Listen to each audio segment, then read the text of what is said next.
Merci, monsieur le Président.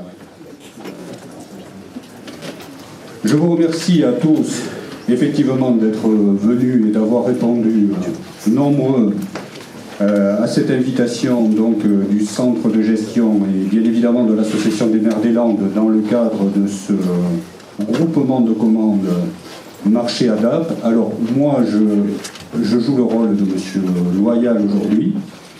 Je vous présente les personnes qui sont effectivement à la table, à savoir monsieur Jean-François Broquer, maire de Tartas, qui est vice-président de l'Association des maires des Landes et membre de la commission d'appel d'offres. Vous avez également Dominique Savary, directeur du centre de gestion, Emmanuel Manario, qui est responsable du service marché public du CDG.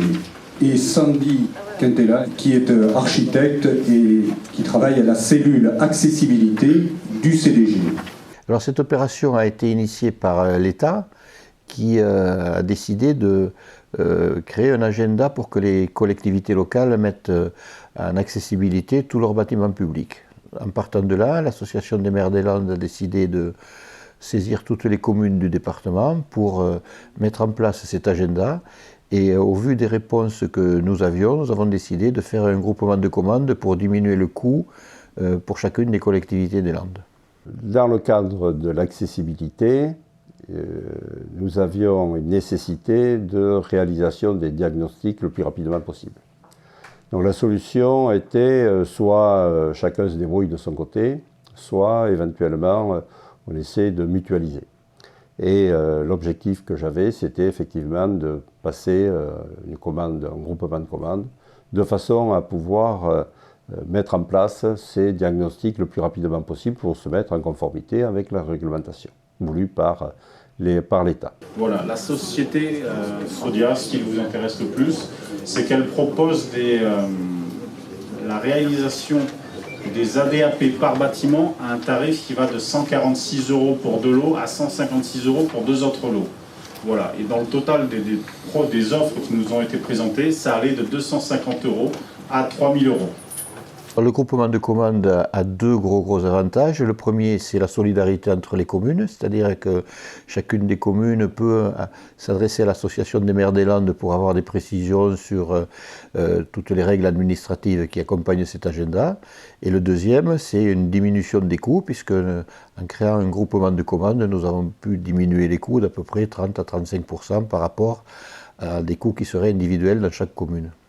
Donc c'est là aussi une grosse opération de mutualisation, mais c'est quelque chose que dans ce département, nous avons l'habitude, on connaît bien. Au niveau du centre de gestion, nous avons pratiquement toutes les communes de ce département qui sont adhérentes au centre de gestion, hormis évidemment le conseil départemental, la ville de Dax ou la ville de Mont-de-Marsan, puisqu'ils ont plus de 350 agents, mais toutes les autres communes. Donc nous sommes l'endroit de référence et nous avons plusieurs services, en particulier des services de médecine, des services de prévention. Et c'est à partir de l'ensemble de ces services que nous avons mis en place ce service pour les marchés publics, de façon à pouvoir résoudre cette difficulté que peuvent difficilement résoudre les petites communes. Faire un appel d'offres pour un bâtiment ou deux bâtiments publics, c'est quand même un petit peu compliqué. Alors, la matinée va se dérouler en deux temps. Tout d'abord, nous avons effectivement la synthèse de la procédure de passation du marché. Après, nous avons la présentation des prestataires qui ont été désignés à l'issue de la procédure de passation de marché et la question, bien évidemment, de la répartition géographique d'intervention. Et après, dans un deuxième temps, ce qui intéresse bien évidemment les collectivités maintenant, c'est la présentation de l'organisation générale d'intervention des prestataires et de la cellule accessibilité CDG, ainsi que la présentation de la planification des interventions par collectivité et établissement public. L'agenda porte actuellement sur plus du tiers des communes du département, 107 très exactement, plus de 1000 bâtiments, et c'est la Sodia, qui est une entreprise spécialisée, qui a eu le marché de l'élaboration de ce calendrier, ce qui permet aux communes d'avoir une dérogation d'un an supplémentaire. Et dans la période de difficultés financières qu'ont les communes, en particulier par la baisse des dotations de l'État, c'est quelque chose qui est particulièrement recherché par les communes et les échos que nous avons jusqu'à présent montrent que visiblement ce ne sera qu'une première tranche puisque d'autres communes vont venir s'ajouter à cet agenda.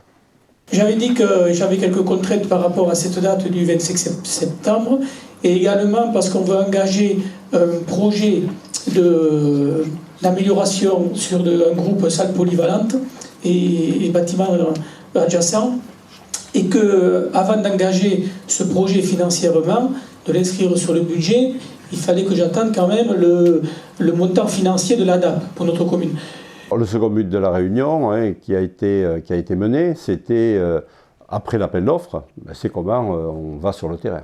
Et donc nous avons là aussi travaillé par secteur de façon à mettre en relation les communes avec la société qui a été retenue pour réaliser les diagnostics, de façon là aussi à organiser les visites sur le terrain, de façon à ce qu'il y ait là aussi une cohérence, parce que demander à une société de répondre pour 107 communes, pour des dizaines et des dizaines de bâtiments, il faut aussi être conscient qu'ils ont fait des efforts financiers, mais que ces efforts, on doit aussi faciliter le travail de la société. Donc c'était l'objet de ces réunions avec les maires, de façon à organiser le passage d'une commune à une autre, on faisait le planning, voilà, c'était cet objectif-là. Oui, bonjour, c'est par rapport aux écoles. Vous savez qu'on a des regroupements CIVU, et je voulais savoir comment on intègre ça. Est-ce qu'on l'intègre dans la collectivité, le CIVU, ou voilà. La première réaction des élus est une réaction d'abord d'interrogation sur le calendrier, sur le coût, sur la faisabilité, sur la façon dont on réalise ces travaux d'accessibilité, puisqu'il y a diverses techniques, il y a divers moyens de faire, que ce soit l'aménagement des seuils d'entrée, que ce soit des rampes, que ce soit des ascenseurs, que ce soit des monte-charges, que ce soit encore d'autres techniques.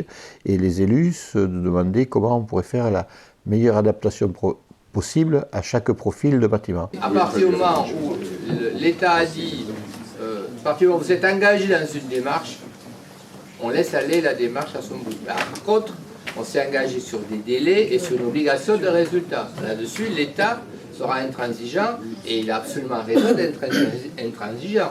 C'est une démarche collective, c'est pour sécuriser, mais après, on s'est engagé sur une obligation de résultat. Et ça, il faut qu'on tienne cette obligation. Les élus sont effectivement très impliqués dans cette opération, puisqu'il y a une problématique de responsabilité par rapport à l'accessibilité, une réponse réglementaire que l'on doit avoir. Donc ce n'était pas simplement une réunion d'information.